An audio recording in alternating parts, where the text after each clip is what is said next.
Pretty windy out, but I'm going to try to do this anyways just because I wanted to get it done today.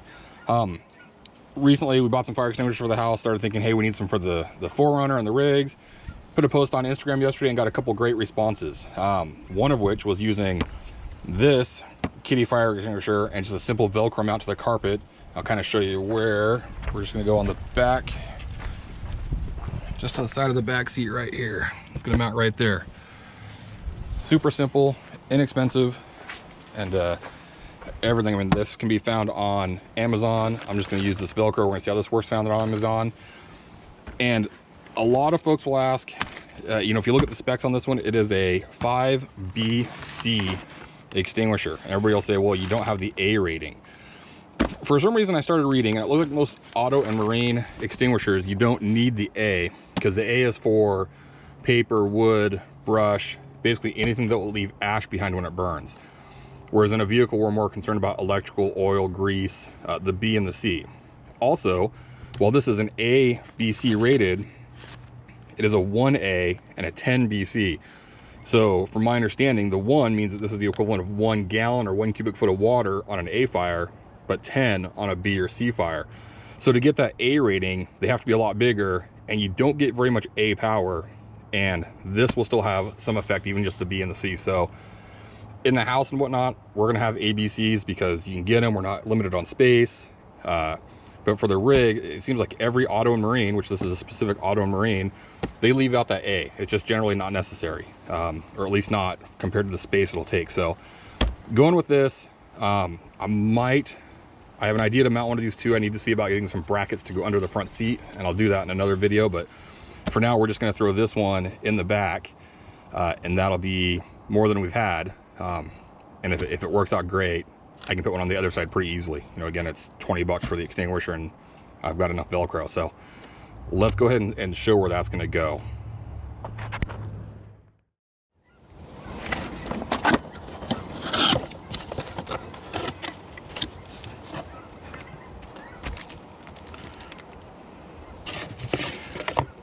Also, if it matters, from the reading I could do, these white extinguishers are considered car or auto and boat, and the red are pretty much all purpose.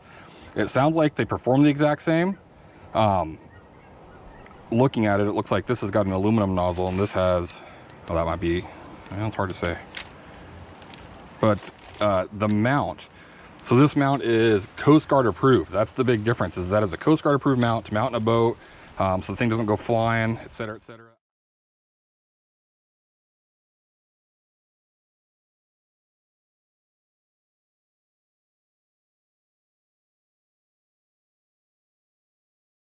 We're going to use the mount. We're going to find out now when I kind of play with this Velcro. Whereas this just has a household mount, but you know what? The mount looks identical. So it might just be a marketing thing. Who knows? You do pay a little more for the white one, even though it performs the exact same capacity, exact same chemical. These two are obviously different models. They're a little different size.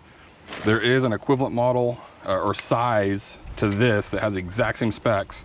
Not Coast Guard approved, and it's red, and they're a little bit cheaper, but for a couple bucks more, I just figured, why not? Let's get the white one. So yeah.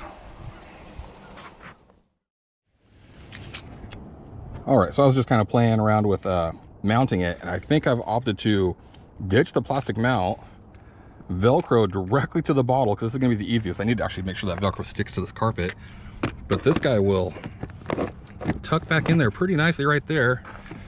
It's pretty out of the way. The seat will still fold forward. You still see the gauge, so it's always kind of, you know, something you see and pay attention to. So using the plastic mount kind of just made it awkward, and I think it would rattle some. This is pretty secure, and if I need to tuck it back more, it's just Velcro. It'll stick right to that carpet. So I'm gonna grab that Velcro, open it, make sure that Velcro sticks to this carpet. It might be as simple as slapping some of that Velcro on this bottle and sticking it to the carpet.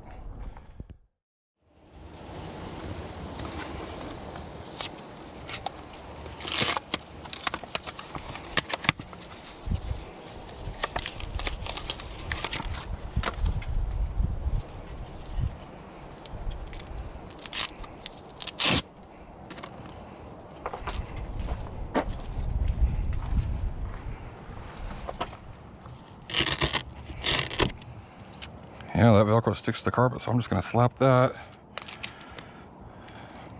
Probably on the bottle. I'm gonna play around with it just to make sure it's in the right spot and see if it'll just hold it in place.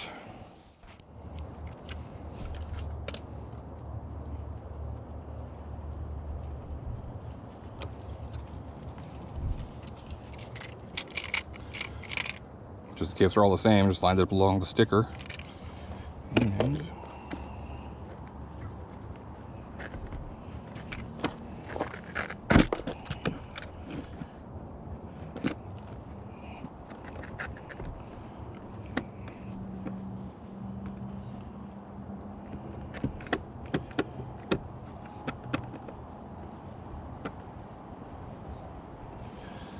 all right, so it's there. It's pretty good. I don't see it going anywhere. It might rattle some when we're driving, but if it rattles, like I say, I got it backed up just a little too far. Let's scoot forward some.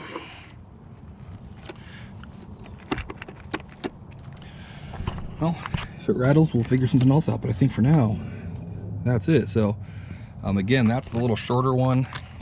The typical house one was just too big to fit in there, but I have an idea for that one that might go up front.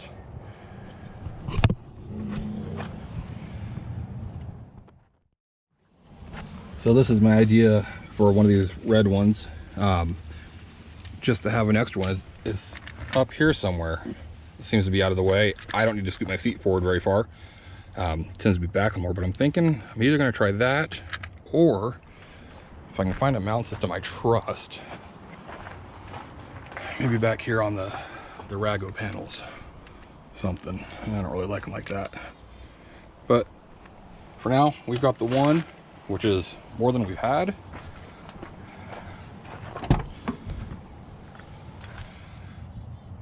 I think that's gonna work pretty good. One thing I was concerned about just when I was thinking about it is I usually step here when I'm getting stuff off the rack, but obviously that didn't affect that any. So as long as that stays in place, which I think it will, you know what? Oh, angling a little more into the gap actually makes it a little more secure, but so you do it, just play around with it, it'll fit. So that's the fire extinguisher. All right, and kind of a secondary part of the video, something I picked up a while ago that I've been meaning to throw in the 4Runner.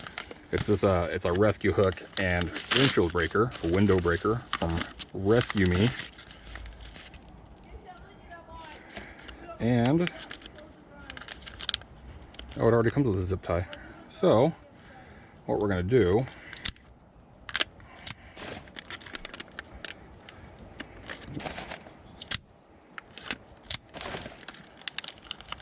you know, this is one of those things that you hope you never need.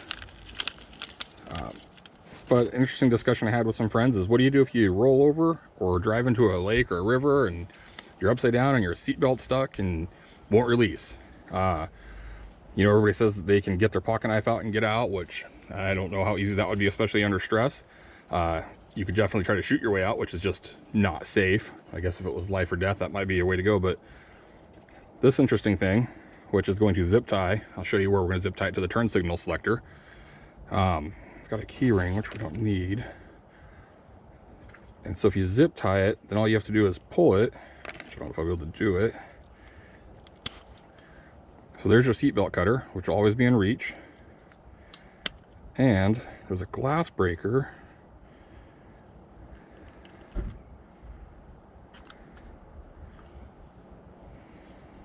I'll be honest, I'm not sure exactly how it works. Ouch. All right, so I think I just did it the wrong way. Oh, I see. So you literally just take this and you push it against the glass. There's something spring-loaded in there. If you ever had your finger pricked to draw blood, that's exactly what that was like. Didn't draw blood on me, but it's got a tip of some form in there. It must be a carbide or something. So you literally, if this was the glass, just push it against there, it'll spring-load and pop it. We're obviously not going to test it out, but okay, that works different than I expected. I thought it was going to be a set the spring and then trigger it. So I'm going to go zip tie this up into the 4Runner where I have an idea to go, and I'll show you where I'm going to put it here once I get it in. But again, that's from ResqME. I got no discount code or anything for them. I think ordering it direct from them is the best, but maybe they'll give us one or two to raffle off or something. But anyways, they're like 10, 12 bucks. They're not bad. Pick any color you want. I just picked a bright one. Pro tip, cutting zip ties, the easiest thing to get that little thing off, fingernail clippers. Since there's always a pair in here, it just works out. But I just zip tied it to the turn signal lever. It shouldn't rattle on anything. I mean, this is pretty basic. It's not pretty. Again, one of those things you hope you never need it, but you should always be able to reach that, even if you're upside down and your seatbelt locks. So let's hope that we never get an actual real life review of this thing. But that's that. Figured it's one more thing, couldn't hurt. All right, guys, pretty basic video. Just something to throw together real quick. Again, you just saw the ResqME, and then of course the main thing I wanted was the fire extinguisher in, which there it is. So thanks everyone for the tips. This has also kind of been a bit of a test of a new mount for the camera that I've been trying out called a snap mount, which seems to work. I'm doing a video on that also, so this will be some of the sample footage. Been pretty busy with life. All is good. Long story short, we bought a house that's needed some work, so we done a full remodel, which I don't know if we'll do a video on that or not, 'cause it's kind of our personal life, but did a full remodel. We're loving it. I changed out the fence, put in a couple double gates. I can actually get the 4Runner and trailer through there, backyard. So got a few more things to do on that, some locks and latches, and gonna film that just to test them out. But that's all for now, guys. Thanks for watching, and we'll see you on the next one.